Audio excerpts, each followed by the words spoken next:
Namaste students, welcome to the biology class.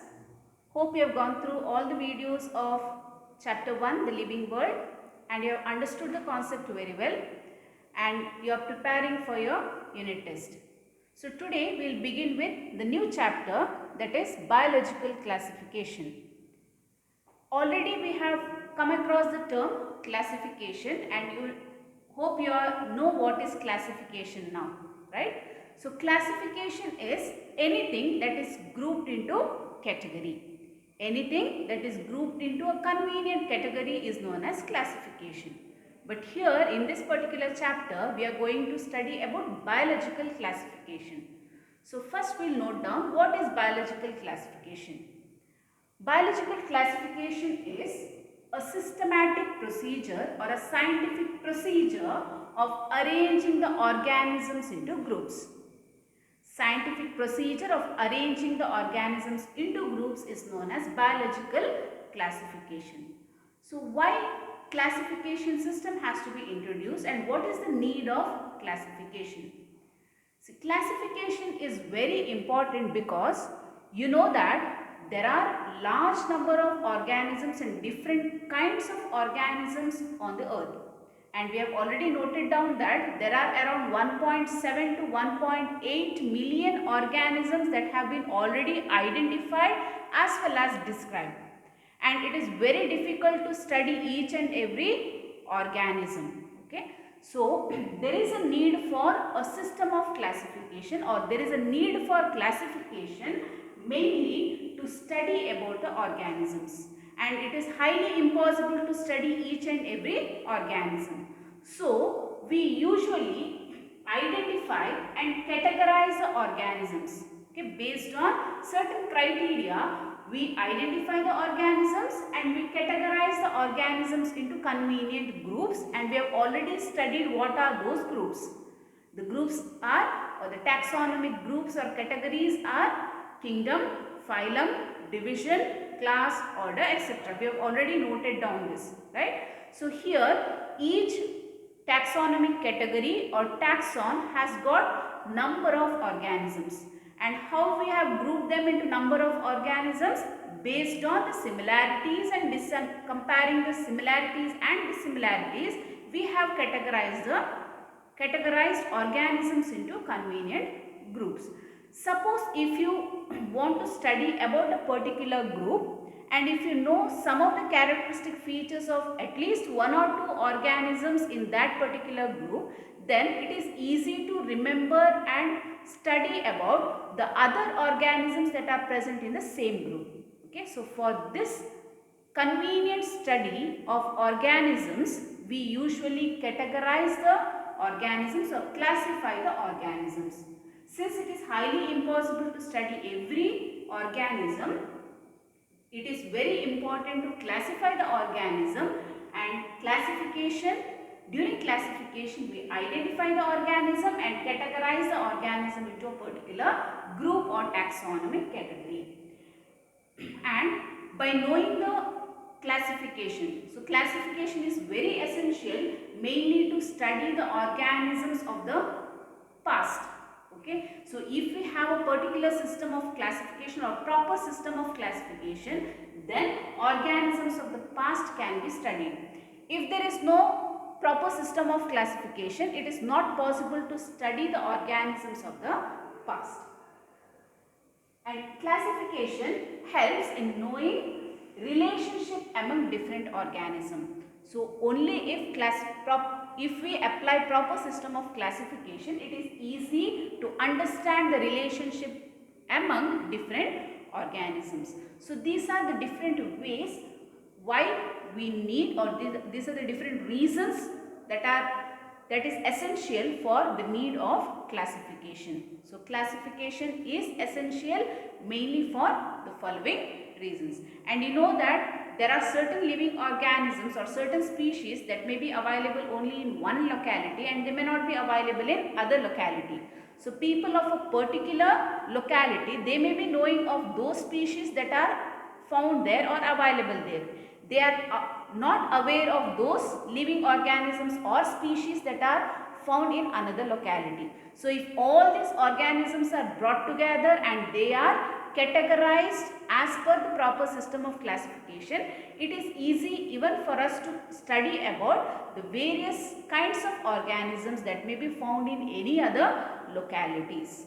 Okay, that's why there is a need for classification. Now let us discuss what are the objectives of classification. So classification is essential to identify and describe all the possible types of species. And classification mainly helps us to arrange species into various categories.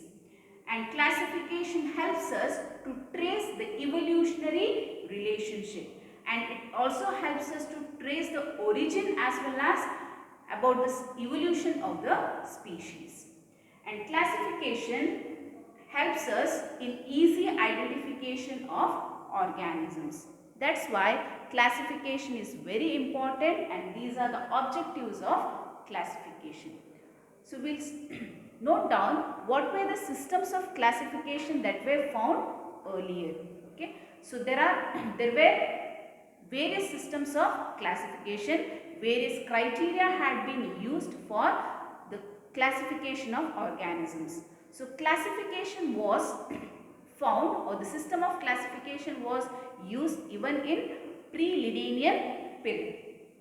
So there are various systems of classification which were used in pre-Linnaean period, in Linnaean period as well as post-Linnaean period.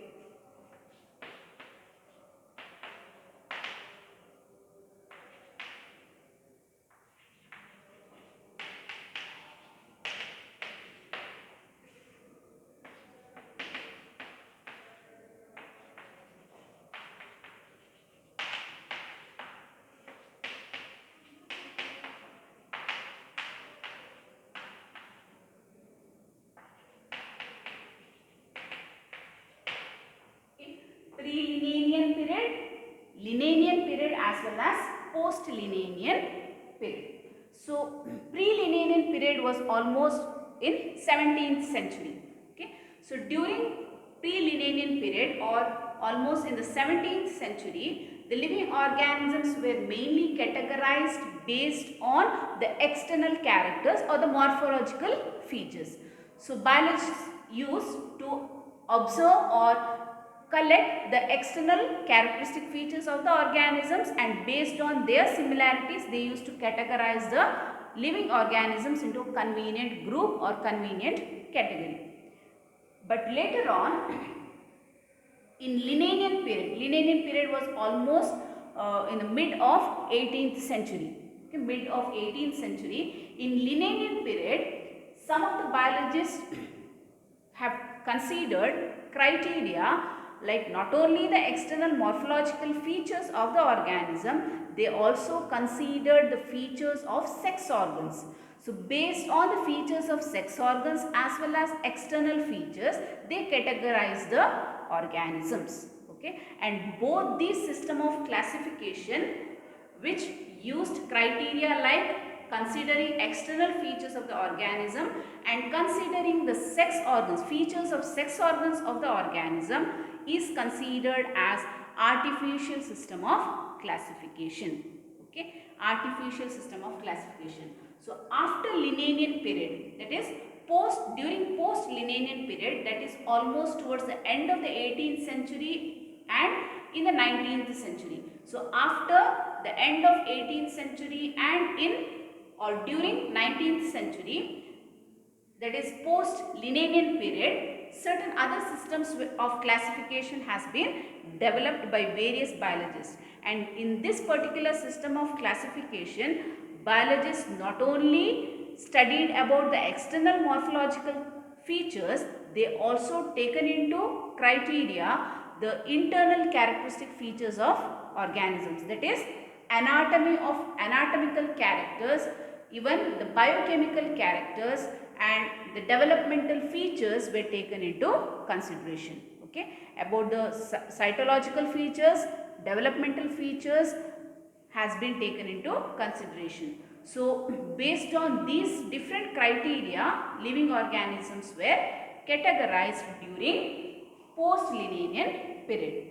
Okay, and such a classification was termed as, such a system of classification was named as natural system of classification. Okay, and later on towards the end of the Linnaean, post-Linnaean period, not only the external as well as internal characteristic features were taken into consideration, even the genetic relationship also were considered. That is, evolutionary relationship were also studied for grouping the organisms or for classifying the organisms. And that particular system of classification which considered evolutionary relationship or genetic features of the living organism is called as phylogenetic system of classification. Okay, so during these periods or during this era, that is pre-Linnaean, Linnaean and post-Linnaean period, various systems of classification have been developed mainly to classify the living organisms based on various criteria. Now let us discuss in detail about those various systems of classification. As I have mentioned earlier, there are various systems of classification that has been developed during pre-Linnaean period, Linnaean period as well as post-Linnaean period. Okay, and some of those systems of classification are artificial system of classification, natural system of classification as well as phylogenetic system of classification. Now we will look into those three systems of classification. So earlier attempts have been made by great biologist Aristotle about this classification of organisms, and that system of classification is termed as artificial system of classification. Let's see how Aristotle have classified the animals based on various criteria. Okay? So during artificial system of classification, Aristotle has taken some of the characteristic features or some of the features into consideration, like habit of the animals, and then characterize the animals or classify the animals into two different categories. They are Eneima and Aneima. Okay, Eneima and Aneima. Eneima are those animals which have red blood corpuscles, whereas Aneima are those organisms which lack red blood corpuscles. So based on the presence or absence of red blood cells or red blood corpuscles, the animals have been categorized into two types, Eneima as well as Aneima. Eneima, animals with red RBCs or red blood cells, whereas Aneima are the animals without red blood cells. Similarly, Aristotle has considered criteria like habitat. And considering habitat as the criteria, animals were categorized into aquatic animals, terrestrial animals as well as aerial animals. So that is based on the criteria habitat. Okay. So based on various criteria, animals have been categorized. At the same time, Theophrastus has categorized plants into trees, shrubs as well as herbs. Trees, shrubs and herbs. Later on, a new system of classification came into existence, and that is known as natural system of classification. As I have mentioned earlier, the natural system of classification is mainly done not only on the external features, even the internal features were also taken into consideration. Okay. So during artificial system, only morphological characters were taken into consideration. Only morphological characters were taken into consideration.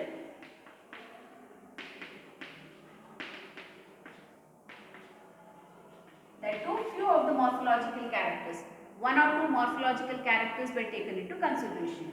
Whereas during natural system of classification, along with the morphological characters,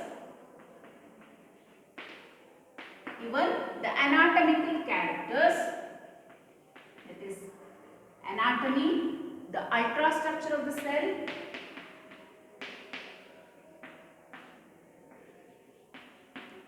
and even phytochemistry,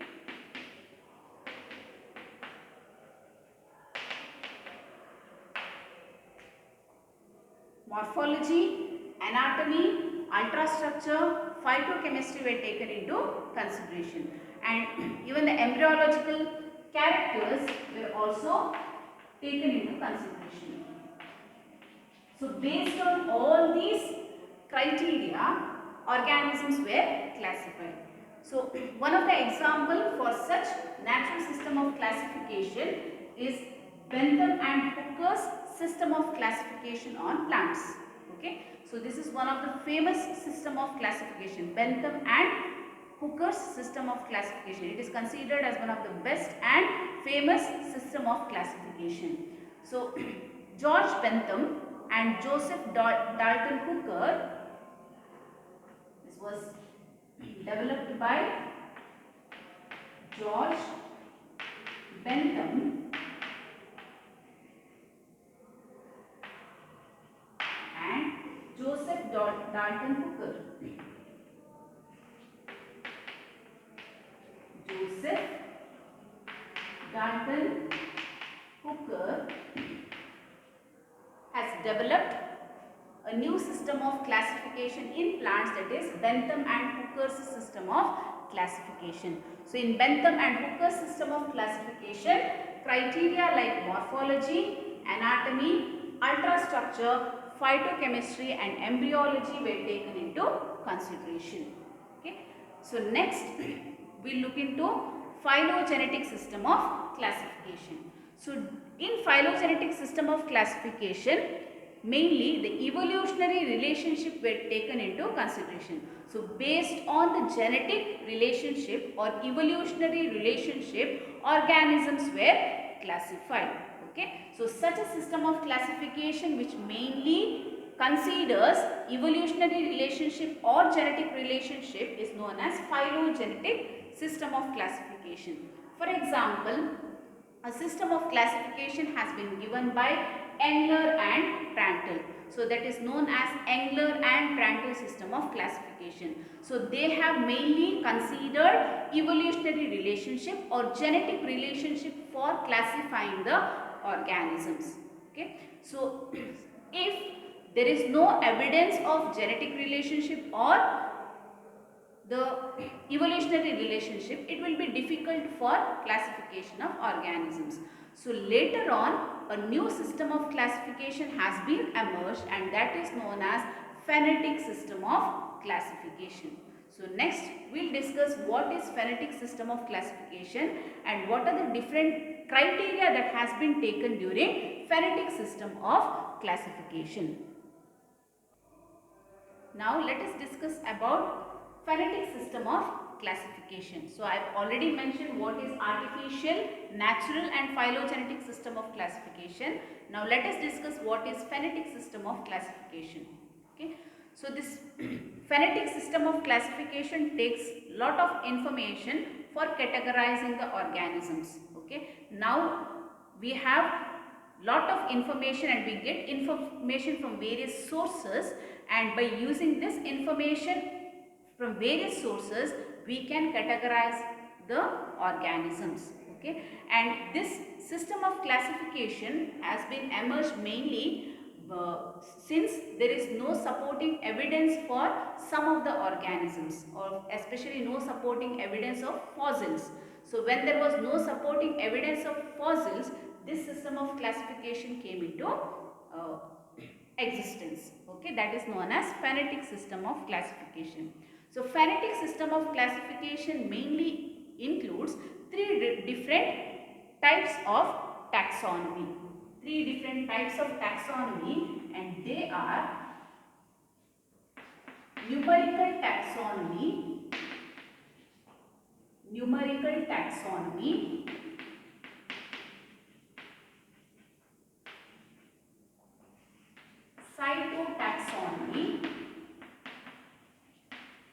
cytotaxonomy and chemotaxonomy. So phenetic system of classification includes numerical taxonomy, cytotaxonomy and chemotaxonomy. So first let us understand what is numerical taxonomy. So numerical taxonomy mainly considers all the observable characters of organisms. By taking into consideration all the observable characters of living organisms, organisms are categorized. Okay. So more than hundreds of observable characters are taken into consideration here. Okay, and this system of classification, it's very difficult to do it manually, so they have taken the help of computers. So now with the help of computers, taxonomy has been done, especially in numerical taxonomy. So what biologists have done is they have considered, or they have taken the list of characters, and for each and every character certain codes and numbers have been assigned. Okay. So here in the case of numerical taxonomy, all the observable characters are taken into consideration. All observable characters are taken into consideration, and taxonomy has been done with the help of computers, and here each and every character is assigned with certain codes and numbers. Codes and numbers are assigned to the characters and data has been collected. Okay, so with the help of computers, by using the codes and numbers, the data or information will be collected, and then they are assigned to particular category or particular group. Okay, so this is a system of classification known as numerical taxonomy.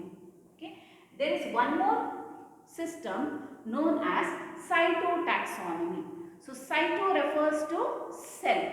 Cyto refers to cell. So cytotaxonomy is mainly done based on the cytological characters, or based on the characteristic features of the cell as well as its chromosomes.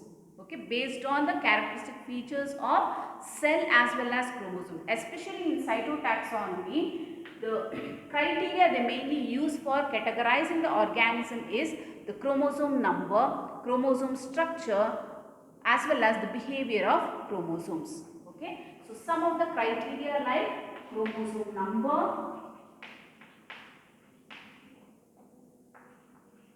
chromosome structure, as well as behavior of chromosome is taken into consideration. Behavior of chromosomes are taken into consideration, and then the organisms are categorized. Okay. So next let us discuss what is chemotaxonomy. You know that term chemo refers to chemical or chemical substances, right? Chemo refers to chemical substances. So chemotaxonomy is such a system where chemical constituents of plants were considered and then they were categorized. Okay, based on the chemical constituents,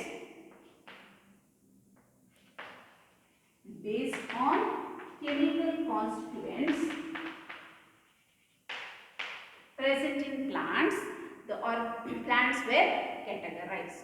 Okay, these are the various systems of classification especially used in present day organisms. Okay, in present day organisms, if there is no support of fossil evidence, then such system of classification will be done. Okay, this is about various systems of classification, and these systems of classification, it has been given in NCERT in the 3rd chapter, that is under plant kingdom. Okay, but I have explained it now because we are studying about biological classification here. So first let us understand various period, where like pre-Linnaean period, Linnaean period, post-Linnaean period, what are the different systems of classification has been developed, so that it will be easy for us to deal with this particular chapter. But in your NCERT or in your textbook, this systems of classification has been given in the next chapter. Okay. Now let us discuss about the kingdom system of classification. Okay, we have discussed about various systems of classification. So based on the types of systems of classification, there are various kingdom classifications. So initially there was two kingdom system of classification, and this two kingdom system of classification was developed by Linnaeus. Okay, Linnaeus has developed two kingdom system of classification, and in this system of classification, that is in two kingdom system of classification, living organisms were categorized into two kingdoms, and those two kingdoms were kingdom Plantae and kingdom Animalia. Okay, so here this system of classification did not distinguish between whether the organisms are unicellular or multicellular, whether the organisms are photosynthetic or non-photosynthetic. So such characteristic features were not considered. Okay, so all the organisms, without considering whether they are unicellular or multicellular, whether they are photosynthetic or non-photosynthetic, the organisms were easily categorized into kingdom Plantae as well as kingdom Animalia. So this system of classification was followed for so many years. Later on, a biologist named Haeckel in around 1866, he found that there are certain organisms which are unicellular, okay, and he has distinguished these organisms which are unicellular, like some of the fungi as well as some of the algae which were unicellular. He has differentiated or distinguished these organisms, and he has kept them in separate group. Okay, and such a group that is formed in three kingdom system of classification is Protista. Okay, and separation of unicellular organisms from all the living organisms developed one more kingdom, that is kingdom Protista. Okay, and now this is there are three kingdom system of classification which was given by Haeckel in around 1866, and this three kingdom system of classification includes kingdom Plantae, kingdom Protista and kingdom Animalia. Okay, later on in around 1956, a biologist named Copeland, he found that there are certain organisms which have got a different nuclear structure. Okay, they had got a different nuclear structure, and the nuclear structure was different from other organisms.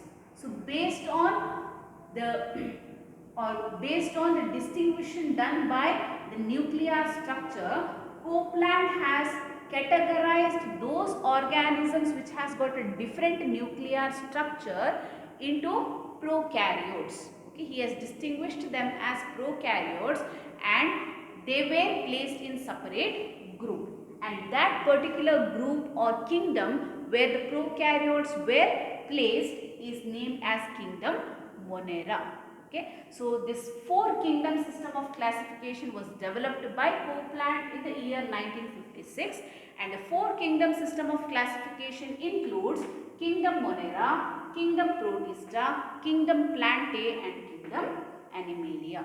Okay, so later on biologists found that there is a need for classification, or there is a need for placing the organisms into different kingdoms, that various criteria has to be considered.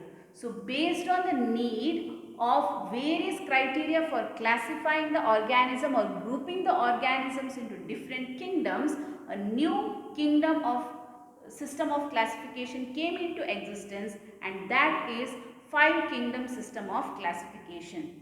And this five kingdom system of classification has been developed by R.H.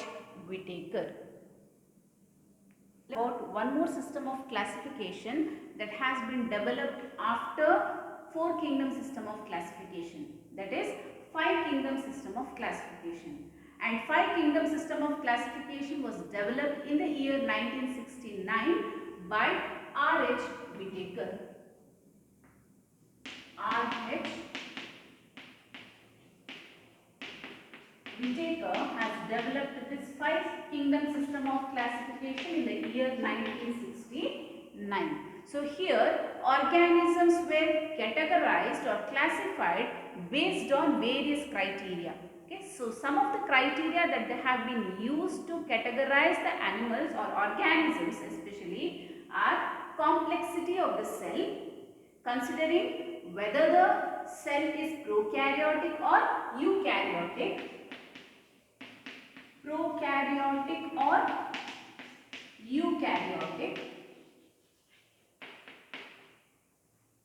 and you know that prokaryotic cells are those cells which have got incipient nucleus or not a well developed nucleus, whereas eukaryotic cells have well developed nucleus where the nucleus is enveloped by nuclear membrane.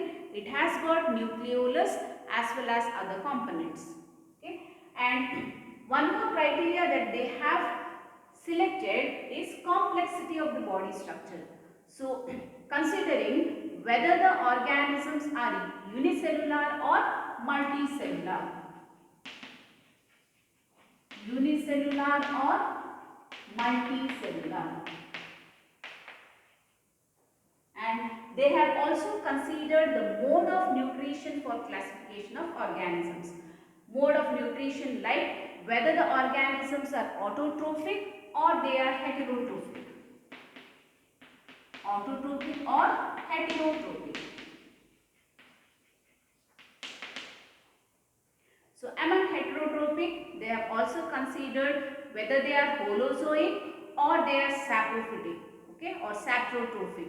So all those criteria has been taken into consideration, and criteria like presence or absence of sexual reproduction and what are the modes of sexual reproduction has also been considered, and phylogenetic relationship also has been considered. You know that phylogenetic relationship is genetic relationship between the organisms, okay, genetic relationship between the organisms or evolutionary relationship between the organisms. So all these criteria have been considered, and based on these different criteria, the organisms have been categorized into 5 different kingdoms, and those kingdoms of 5 kingdom system of classification are kingdom Monera, kingdom Protista, kingdom Fungi, or it's also termed as Mycota, kingdom Animalia, and kingdom Plantae. So these are the 5 different kingdoms included under 5 kingdom system of classification. Okay, so hope the various systems of classification are clear and various kingdom systems of classification are clear to you. So in the next class we will study about characteristic features of these 5 different kingdoms of living organisms. We have to study in detail about Monera, Protista, Fungi, Animalia and Plantae, their characteristic features, as well as we have to note down some of the organisms or examples or organisms that are included under these kingdoms.